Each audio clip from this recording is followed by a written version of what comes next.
For today's video nga mga kananay, ang buhay-buhay ng iyong kananay na walang kwenta ang vlog, char. So eto na nga mga kananay, nandito tayo sa kusina natin sa labas, char. Eto nga at magluluto nga ako ng pansit para na rin sa aming hapunan. So pansit daw kasi gusto ng asawa ko. So pumunta nga ako ng palengke para bumili ng mga sangka para sa pansit. So, eto na nga mga kananay, nag-uumpisa na nga pala akong magluto to. Gigisahin ko na nga ang ating mga pansahog dyan. So, ayan guys, mayroon tayo dyan kikiam, squid balls at breast na chicken. Ayan, chicken breast yan. So, ayan na nga guys, habang tayo nagigisa. So, ayan na nga guys. So, sabi ko, Diyos ko, ang mahal naman ng pansit natin. Isang lutuan, inabot yan guys ng 400 guys. Kasama na isang cup. So, diba? So, ayan, 400 pesos. So, isang balot na pansit canton. Tsaka gusto ko kasi yung may bihon. First time ko magluto ng bihon with ano tawag dyan? Pansit bihon pala. So, ayan na nga guys, ginigisa ko ng ating mga pan-toppings. So, yun nga guys, luto ng ating pan-toppings. So, ayan pa lang, amoy pa lang, ulam na, char.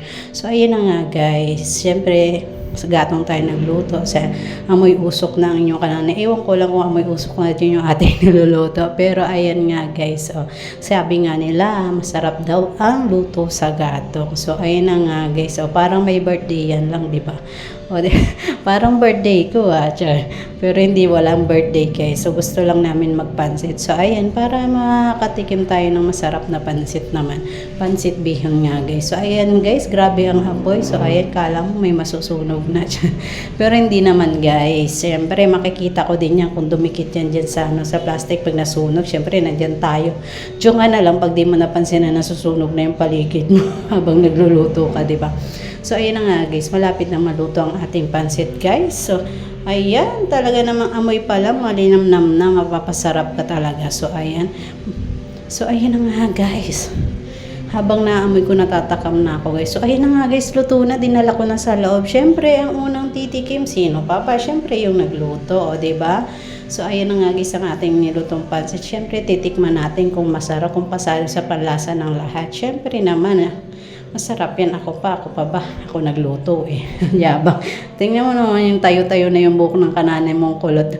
Ang buhok kasi guys, it's natural. Hindi siya talagang totally straight. Kaya pag nagtatali ako ng buhok, yung mga baby hair ko, diba? Tanda na may baby hair pa. So, ayun na nga guys. Siyempre, ako yung unang titikim ng aking niluto. Ako yung unang huhusga kumbaga kung ano yung lasa. So, ayan na. Nagsasandok na tayo dyan guys. So, ayan. Ayan. Wow, yummy. So, yun lang guys. Hanggang dito na lang. Guys, hanggang dito na lang ang aking video. Thank you for watching. So, bye-bye nyo lagi ang aking upload na video na walang kwenta. Bye, ang inyong kanana.